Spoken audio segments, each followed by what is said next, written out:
A ver, hay algo que casi nunca falla. La literatura de una época es, en el fondo, un espejo de su mundo. Y en la Edad Media española, bueno, ese mundo estaba claramente dividido. Así que hoy vamos a meternos de lleno en cómo la poesía reflejó esa sociedad tan estratificada. Por un lado, teníamos historias de héroes para el pueblo y por otro, versos sagrados para los más cultos. Dos mundos, dos poesías. Y para que quede todo bien claro, este es el recorrido que vamos a hacer. Primero, vamos a ver por qué decimos que la literatura era un espejo de la vida medieval. Después nos pondremos del lado del pueblo para escuchar su voz, la del mestre de juglaría, y su gran éxito, el cantar de Mio Cid. Luego cambiamos de escenario y nos vamos al mestre de clerecía, el de los eruditos, y al final veremos cómo estas dos corrientes tan distintas en realidad convivían en el mismo mundo. Venga, empezamos. Lo primero que hay que tener en la cabeza es que la sociedad medieval no era para nada homogénea. Estaba organizadísima en estamentos, en clases súper rígidas. Y claro, ¿qué pasa con eso? Pues que cada grupo social tenía sus propios intereses, sus valores y, por supuesto, su propia literatura. No se leía ni se escuchaba lo mismo en un castillo que en una plaza de pueblo. A ver, intentemos transportarnos a ese mundo por un momento. Lo que vemos aquí es la vida de la corte, ¿no? Todo parece refinado, tranquilo, la buena vida. Pero ojo, esta era solo una cara de la moneda, porque fuera de esos muros la realidad era muy, pero que muy distinta, tanto para el clero como sobre todo para la gente de a pie, para el pueblo. Y aquí, en esta tabla, está la clave de todo. Fijaos bien, para cada estamento, la nobleza, el clero y el pueblo, la literatura tenía un objetivo, un canal y una forma completamente diferentes.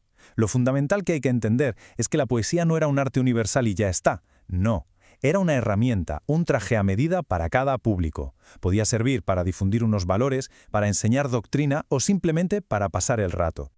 Pues vamos a empezar por la primera de estas grandes tradiciones, la que sonaba en las plazas, en los mercados, en los caminos, la que hablaba el idioma de la calle y contaba las historias que todo el mundo de verdad quería escuchar.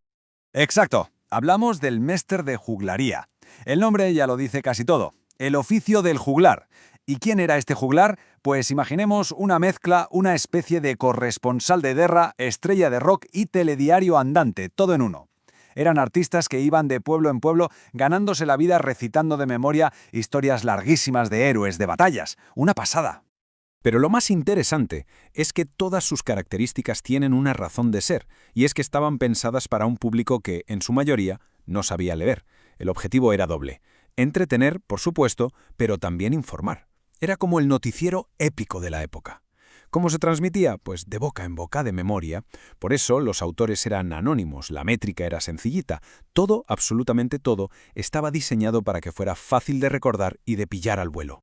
Y claro, de todo este oficio, la joya de la corona, el ejemplo más importante y casi el único que nos ha llegado completo, es ni más ni menos que una de las grandes epopeyas de la literatura universal, la historia de un héroe que todos conocemos. El cantar de Mio Cid, por supuesto. ¿De quién si no? Narra las hazañas de Rodrigo Díaz de Vivar, el Cid campeador, un noble de Castilla a quien su rey, Alfonso VI, destierra injustamente. Todo el poema es un canto a la lealtad, al esfuerzo personal para salir adelante y, por encima de todo, a la lucha por recuperar el honor que le han quitado.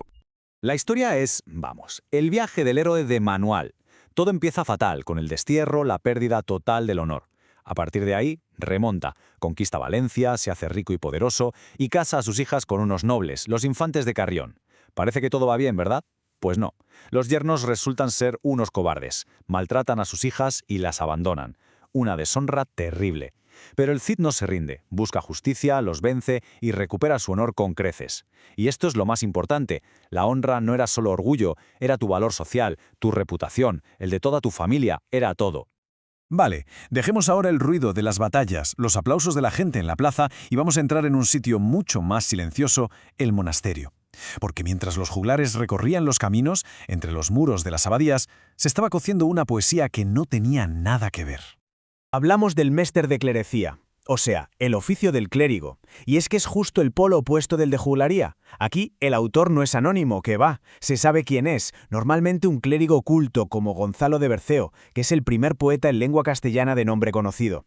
Y el objetivo tampoco es entretener, sino todo lo contrario, es enseñar, moralizar. La misión era transmitir la doctrina cristiana de forma sencilla, para que la gente la escuchara y la entendiera. Y para conseguirlo crearon un estilo muy suyo, un sello de identidad, la Quaderna Via. Ojo a la precisión matemática de esto. Son estrofas de 4 versos largos, de 14 sílabas cada uno, y los 4 riman entre sí con la misma rima consonante. Esta regularidad, esta estructura tan perfecta, era toda una declaración de intenciones. Era decir, esto no es improvisado como lo del juglar, esto es culto, esto está pensado y bien hecho.